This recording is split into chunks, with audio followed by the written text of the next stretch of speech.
Сәлем достар, менің каналыма қош келіпсіздер, лайк басып тіркеліп кетіңіздер.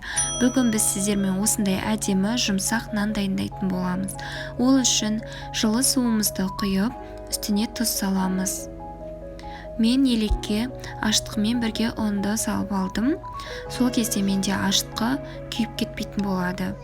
Сіздер осылай електен өткізіп болғаннан кейін оның үстіне салсаңыздар да болады. Осылай ұнымыздың барлығын електен өткізіп болғаннан кейін жақсылап қамыр илейтін боламыз.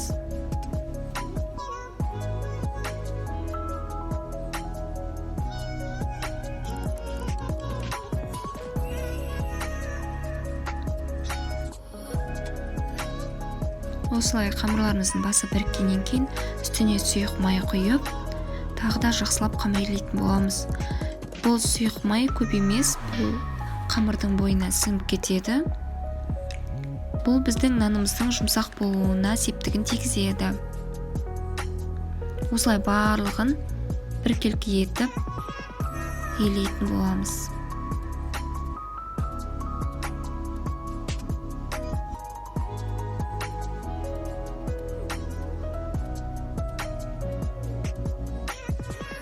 Үстін легенмен жауып, жылы жерге қоямыз.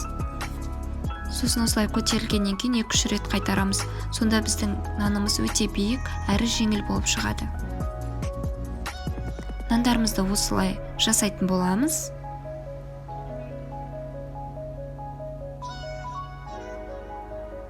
Менде барлығы 5 нан шықты.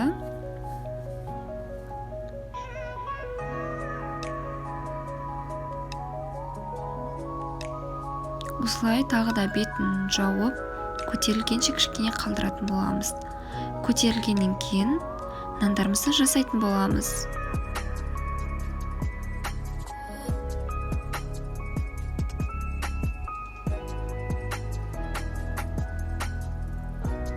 Осылай жасап болғаннан кейін шұқығыштың көмегімен шұқып қоямыз. Және де тағы да үстін жауып қалдыратын боламыз. Міне біздің нандарымыз осылай көтерілген кезде пешке салатын боламыз. Тағы да шұқығыштың көмегімен шұқимыз. Сонда біздің нанымыздың ортасы көтеріліп кетпейді. Егер де сіздерде жоқ болса, шанышқы қолдансаңыздар болады. Осылай нанымыздың бетіне жұмыртқа жағатын боламыз. Сонда нанымыз жылтырап шығатын болады.